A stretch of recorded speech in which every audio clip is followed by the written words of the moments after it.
Hello, I'm back again for another book review, and this time it is in fact a double book review, which I think I might mention last time that it could be, because one of the books I've read was very short, so I read it I think within 1 or 2 days because it was very thin. I haven't got that one to show you. So I've got one fiction book and one non-fiction book to talk about. The first one is the one I haven't got physically here to show you. The little one was the non-fiction book, and it was called You Have the Right to Remain Fat, and it was by a writer called Virgie Tovar, who is of Mexican descent, and of course from the title you would know that she is plus size, and I really enjoyed it. It, like I said, it was a small book, but it was like a really passionate essay. That even though obviously the main theme of it was about being fat and how people should accept that. Sorry, my cat is just scratching the floor, so let's just move him. Yeah, so cat getting involved this time. Don't know if you can see him. No, probably not really. But he might come over in a minute, you never know this time. But anyway, yeah, so the book I read, yes, it was kind of about fat liberation, and people accepting people who are fat, but actually it was far more than that, and that's what made me really like it, is that it was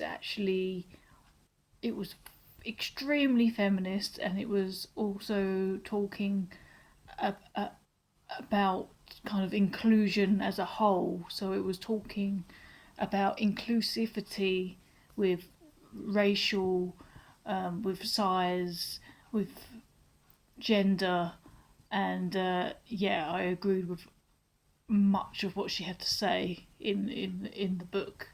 Not a long book, but very passionately written, and yeah, I kind of was going yeah through pretty much all of the book.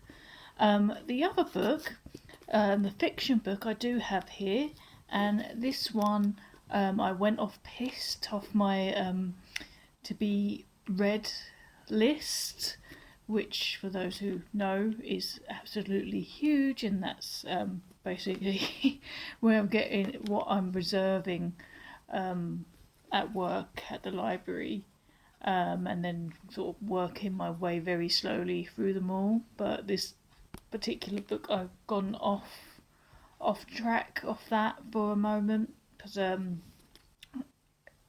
unusually I had my brother message me and say about a film, an animated film that he'd watched, called A Greyhound of a Girl, and he was saying, oh yeah, it really made me cry, and part of the reason why was that there was a relationship between a little girl and her grandmother, and it really reminded me of you and our nan, who did sadly pass away a while ago now.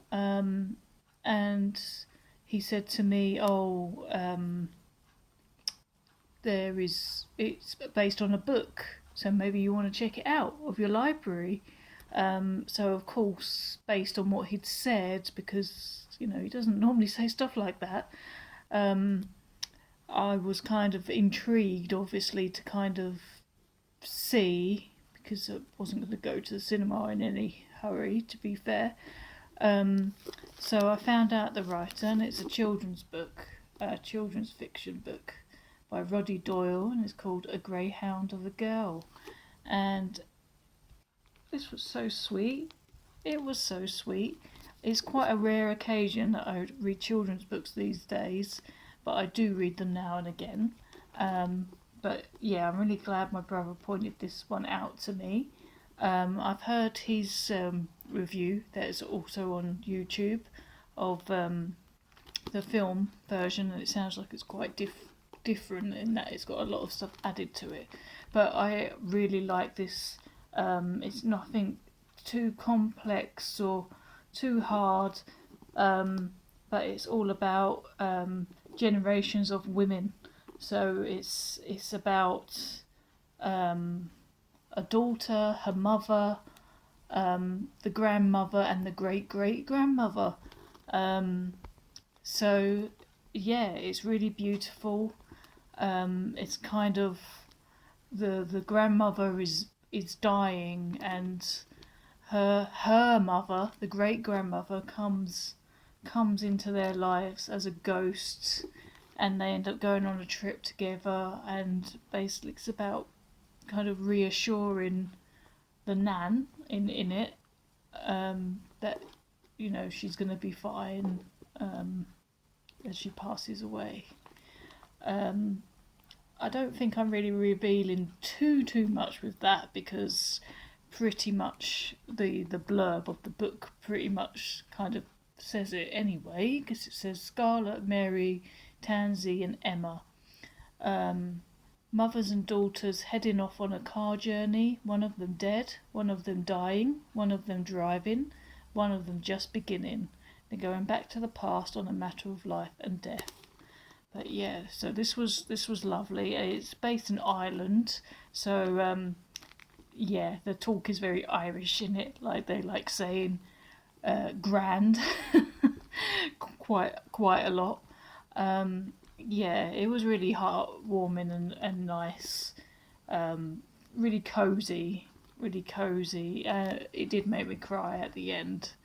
But yeah, overall, really lovely. So if you're gonna uh, visit a children's book, and you're not quite sure maybe which one, um, if you want something cozy and sweet that might possibly make you cry, then I do recommend this one. So that's Roddy Doyle, A Greyhound of a Girl.